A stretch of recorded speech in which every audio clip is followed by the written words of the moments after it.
मित्रों नमस्कार। मैं उदय कुमार आज एलएसी पर हो रही गतिविधियों के बारे में चर्चा करूंगा। ऐसे तो मई जून के महीने से ही एलएसी काफ़ी गतिविधियों से भरा रहा है, लेकिन वर्तमान में जो स्क्रीन आपके सामने दिख रहा है वह स्क्रीन बहुत कुछ अपने आप में बताता है। हम इस पर चर्चा करेंगे। पहले समझ लेते हैं भारत और चीन क्या एक्सपेक्ट करता है और वास्तविक पोजीशन क्या है, जहाँ पर भारतीय सैनिक जमे हुए हैं, कहाँ पर चीन की सेना जमी हुई है। पहले ये देखते हैं कि ये ऑरेंज कलर की जो लाइन है, हम पैंगोंग लेक की पहले स्थिति देखेंगे। ये पैंगोंग लेक है। पैंगोंग लेक के उत्तर में मई जून के महीने से चीन की गतिविधियां काफ़ी रही हैं, जिस पर मैं अगले एपिसोड में बात करूंगा। हमारा आज का मुख्य बिंदु इसके दक्षिणी हिस्से की तरफ होगा, इस तरफ का होगा। किंतु उसके पहले हम ये लाल रेखा और ऑरेंज नारंगी रेखा के बारे में समझेंगे। नारंगी रेखा वो रेखा है जो 1962 तक हमारा लाइन ऑफ एक्चुअल कंट्रोल हुआ करता था। नेहरू ने जानबूझकर, गलतियों से या जैसे भी हो, एक तरह से उपहार में चीन को समर्पित कर दिया था भारत का बहुत बड़ा हिस्सा।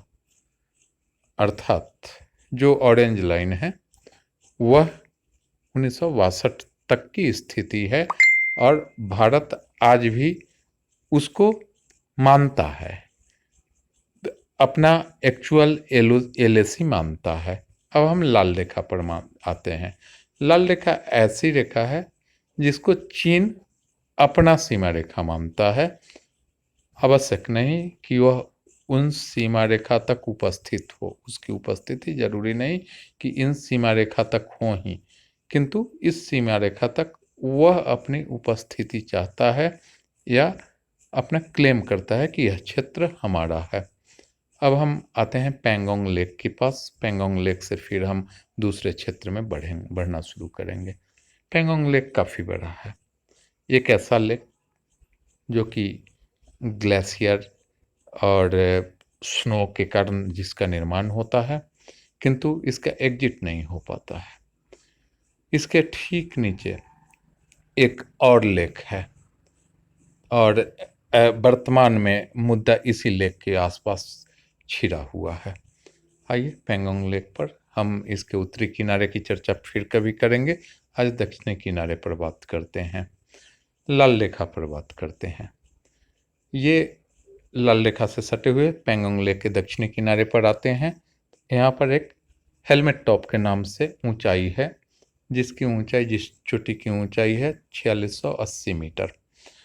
आज से नहीं बल्कि बरसों से यहाँ पर भारतीय सैनिकों का नियंत्रण रहा है और 29-30 अगस्त 2020 की रात को हुई कार्रवाई में इसमें कोई विशेष बदलाव नहीं हुआ। ये हमारे पास पहले से भी था और ये आज भी हमारे पास है। आते हैं, इससे आगे बढ़ते हैं और यह थाकुंग गांव के पास है। इसे थाकुंग टॉप भी बोलते हैं। 4830 मीटर की ऊंचाई, इस पर भी आप देख सकते हैं। यहाँ पर जो स्थितियाँ थीं पहले, वो भारतीय पक्ष में थी। भारत का यहाँ पर परमानेंट स्ट्रक्चर है और आज भी यह पोस्ट भारत के पास ही हैं। जो परिवर्तन हुआ है, हम यहाँ पर एक देख पा रहे हैं, एक सोता के रूप में, एक वाटर सोर्स के रूप में, जो कि कनेक्टेड है पैंगोंग लेक से। इस वाटर सोर्स के पश्चिम में भारत का नियंत्रण रहा है, किंतु पूरब में आवश्यक नहीं, पूरब अर्थात थाकुंग की तरफ आवश्यक नहीं कि भारत की उपस्थिति बहुत ज़्यादा रही हो। तो धीरे धीरे अब हम ये फुरचुकला, यहाँ पर ऐसा माना जा रहा है कि 29-30 और 30-31 अगस्त की रात को जो कुछ हुआ उसमें इस पर पहले कुछ भी नहीं था कि न तो चाइनीज परमानेंट स्ट्रक्चर था, न इंडियन परमानेंट स्ट्रक्चर था। लेकिन उस दिन की गतिविधियों से में यह माना जा रहा है कि अब ये जो रिज का एरिया है और यह पहाड़ी का एरिया, यह भारतीय नियंत्रण में आ चुका है। पॉइंट 5167 बहुत ही महत्वपूर्ण यह पोजीशन है। थोड़ा अगर हम जूम आउट करके देखें तो यह ब्लैक टॉप की तरफ जाता है और ब्लैक टॉप से फिर चाइनीज पॉइंट 5040 की तरफ जाता है। Chinese point in the sense, कहने का अर्थ यह है कि है तो यह भारत के क्लेम के अंदर का क्षेत्र, किंतु 1962 के बाद चाइनीज यहाँ तक पहुँच गए थे। उन्होंने, आप देख सकते हैं कि यहाँ पर इन्होंने अपना रोड वगैरह भी काफ़ी कम्प्लेक्स है यह रोड, बहुत ही मुश्किल, किंतु चाइनीज ने ये रोड बनाकर रखा है इस पॉइंट पर आने के लिए। किंतु इसी से जब हम भारतीय क्षेत्र की तरफ बढ़ना शुरू करते हैं, पश्चिम की तरफ, तो ब्लैक टॉप आता है। ब्लैक टॉप पर आएंगे, उसके पहले हम चलते हैं 0.5520 और एलोंग द रिज अगर हम बढ़ते हैं तो 0.5167। 0.5167 पर 29, 30 और 30, 31 अगस्त की रात को हुई झड़प के बाद भारत का नियंत्रण है, काफ़ी महत्वपूर्ण है। यहाँ पर पहले किसी भी देश का, भारत या चाइना, दोनों में किसी का भी अस्थायी नियंत्रण नहीं हुआ करता था, किंतु अब भारत का नियंत्रण है यहाँ पर। इससे और हम बढ़ते जाते हैं एलोंग द एलएसी, जो चाइनीज क्लेम है, हम उस एलएसी की बात करते हैं। गुरुंग हिल, यहाँ पर भी किसी भी देश का अस्थाई स्ट्रक्चर, कोई भी परमानेंट स्ट्रक्चर नहीं था। पेट्रोल करने को दोनों तरफ से पेट्रोल होते हैं, लेकिन स्ट्रक्चर यहाँ पर नहीं था। अब 29, 30 और 30, 31 अगस्त की रात के बाद की घटना के बाद यह भारतीय पोजीशन में है, भारतीय नियंत्रण में है। इसी तरह 0.5520 और इससे और आगे बढ़ते हुए हम टेबल टॉप की बात करें तो ये सारा, लेकिन थोड़ा सा हम पीछे की तरफ चल रहे हैं। 0.5520 एक टर्निंग पॉइंट है। अगर हम थोड़ा जूम आउट करके देखें तो स्पष्ट हो जाता है कि एलोंग द एलएसी बढ़ने पर 0.5520 एक ऐसा पॉइंट आता है जिससे कि अगर हम पूरब की ओर बढ़ना शुरू करें तो वह क्षेत्र जहां हम क्लेम कर रहे हैं कि हमारा क्षेत्र है, भारतीय क्षेत्र है, किंतु चाइना के नियंत्रण में 1962 में गया था। उन्होंने बहुत सारा इसमें निर्माण कार्य भी किया था, किंतु ब्लैक टॉप की जटिलताओं के कारण, वहाँ पर उत्पन्न होने वाली परिस्थितियों के कारण इन्होंने बस एक वॉच टावर बनाकर रखा था। उसके अलावा यहाँ कोई स्ट्रक्चर नहीं था। उस दिन की घटनाओं में मुख्य घटना ब्लैक टॉप भी था। चाइना यह चाहता था कि हम इस ब्लैक टॉप पर जम जाएं और यहाँ से हम भारतीय पोजीशन को अपने नियंत्रण में कर सकते हैं। चुशुल रनवे है या आसपास का जो भी क्षेत्र है भारतीय, वो बड़ी आसानी से इसके नियंत्रण क्षेत्र में आ जाता युद्ध की परिस्थितियों में। यहाँ पर भारतीय सेना अभी विराजमान है और काफ़ी महत्वपूर्ण है। देखिए, यहाँ की ऊंचाई 5675 मीटर, 5675 मीटर, 5675 मीटर है। और अगर हम इससे डाउन बढ़ना शुरू होते हैं तो चाइनीज पोस्ट है एक, जिसकी ऊंचाई 5040 मीटर है। तो कहते हैं ना कि ये 600, 650 मीटर की जो ऊंचाई का फ़ायदा है, इतना ज़्यादा है कि अगर हम अपने बिहारी में कहें कि ऊपर से थूक भी देंगे तो दहा जाएगा। कुछ इस तरह की घटना है कि हम काफ़ी ऊंचाई पर बैठे हैं और चाइनीज यहाँ युद्ध की परिस्थिति में हर हाल में इन्हें 0.5040 को छोड़ना पड़ेगा, अर्थात वो भारतीय नियंत्रण में होगा किसी भी युद्ध की परिस्थिति में। वर्तमान में यह चाइना के नियंत्रण में ही है और इसी को लेकर इतना चाइना बिलबिलाया हुआ है। ब्लैक टॉप को लेकर हम यहाँ पर वाकई में बहुत अंदर घुस चुके हैं और हम यह कह सकते हैं कि नेहरू की गलतियों को मोदी सरकार के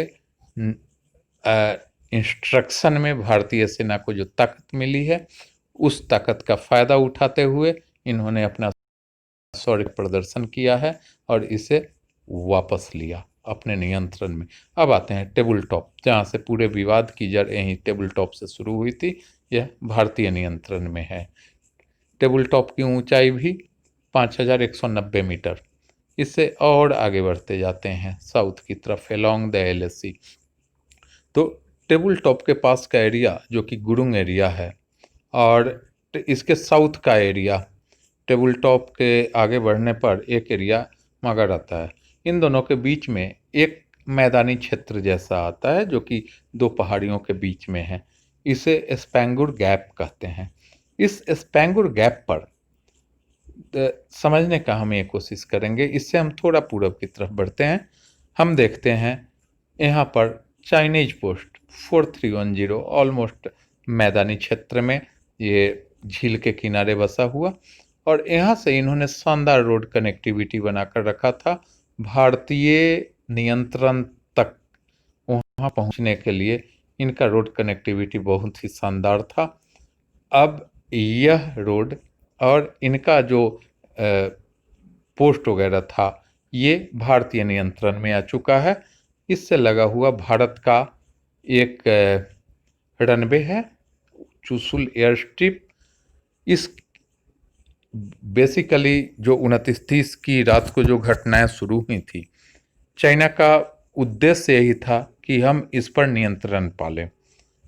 विपरीत हुआ, और कहावत है ना कि वो चौबे गए छब्बे बनने दूबे बनकर आ गए। तो कुछ पाने को चाइनीज ने किया था, लेकिन बहुत सारा खोकर उन्हें उस दिन निपटना पड़ा। अब आते हैं इससे और साउथ में बढ़ते जाते हैं, मागर से भी जाते हैं तो 0.5545 ये सारे के सारे पोजीशंस जो कभी सिर्फ पेट्रोलिंग के रूप में उपयोग होता था चाइनीज कैंप की तरफ से या इंडियन कैंप की तरफ से, वो अब भारतीय पोजीशन में है, अर्थात वहाँ पर उपस्थिति है। सिर्फ पेट्रोलिंग तक ये बात नहीं रह गई। इससे भी आगे जाते हैं रेकिनला और रेजंगला। कौन भूला होगा 1962 का वो युद्ध, जिसमें शैतान सिंह की बहादुरी को भी किसी ने नहीं भूला है। यही वो क्षेत्र था। निश्चित ही हमारी हार हुई थी, लेकिन शैतान सिंह की बहादुरी भी इसी क्षेत्र की बहादुरी में आता है। अब यहाँ देखते हैं पिंक कलर का एक्सेस पाथ जो मैंने कनेक्ट कर रखा है चाइनीज पॉइंट से, अर्थात यहाँ पर चाइना का नियंत्रण हुआ करता था, या पेट्रोलिंग के लिए इन्होंने सड़क का निर्माण किया था। नीचे की तरफ व्हाइट लाइन जो पेट्रोलिंग के लिए भारत की तरफ से बनाया हुआ रास्ता था। यहाँ पर किसी का कोई पोस्ट वगैरह परमानेंट पोस्ट नहीं था, किंतु उस दिन जो घटना हुई उसके बाद इस पर अब भारत का नियंत्रण है, रेजांगला और रेकिनला पर भी। तो मुख्य रूप से हमारा फोकस यहीं तक था। इसके आगे जब आते हैं तो इस पॉइंट पर आकर 1962 से पहले वाला पोजीशन आज भी है, जो बहुत आगे तक चलता है, और इसके आगे की कहानी फिर कभी। मित्रों, ये था, अगर हम एक समरी करें साउथ से नॉर्थ बढ़ते हुए, तो Rezangla, Rechinla, 0.5545 Magar hills, Spanggur gap, Spanggur gap के आगे टेबल टॉप के आगे 0.5520 या गुरुंग हिल, और यहाँ से अगर एक डायरेक्शन में जाते हैं तो ब्लैक टॉप, जो कि इस पूरे कहानी का सबसे मजबूत हिस्सा है जो भारत के पक्ष में रहा है। और फिर इससे दूसरे साइड में बढ़ते हैं तो 0.5167 फुरचुकला, और इससे भी आगे बढ़ने पर उसके पहले भारतीय नियंत्रण में रहा है। लेकिन बाकी का जो नाम अभी मैंने लिया या जो मैप अभी हमने देखा, ये सारा का सारा ऐसा क्षेत्र था जो या तो इसमें से कुछ चाइना के नियंत्रण में था, या फिर वहाँ पर स्ट्रैटेजिक पॉइंट ऑफ व्यू से काफ़ी महत्वपूर्ण है कि अगर फिर से युद्ध होती है तो ये ऊंचाई का क्षेत्र है, और इस पर जो होगा उसे बहुत ही लाभ होने वाली स्थिति होगी। इस पर अब भारत का नियंत्रण है।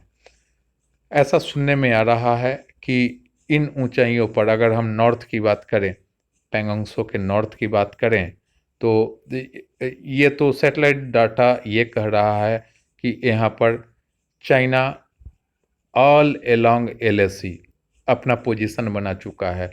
ये सैटेलाइट डाटा 15 जून 2020 का है।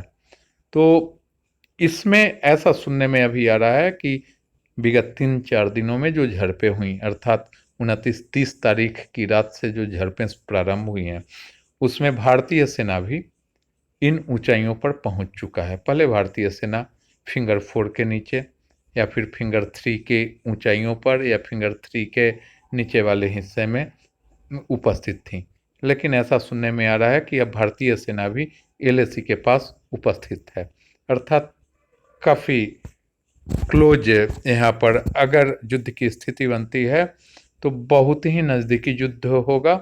और चाइनीज आर्मी को ये मालूम है कि नज़दीकी युद्ध में क्या होता है, गलवान घाटी को वो अब तक भूले नहीं होंगे। तो मित्रों, जो मुझे नहीं जानते हैं, मैं Uday Kumar, mapping expert, remote sensing, GIS और मैप मेकिंग के प्रोफेशन में हूँ। मैंने अपनी तरफ से प्रयास किया है कि गूगल अर्थ और जो पब्लिक डोमेन में उपलब्ध डाटा है उसका उपयोग करके आपके सामने प्रस्तुत करूं। मेरा एक विशेष श्रृंखला इसमें आगे प्रारंभ होगा और उसमें गलवान घाटी वगैरह की परिस्थितियां भी मैं समझने का प्रयास करूंगा, आप लोगों के साथ साझा करने का।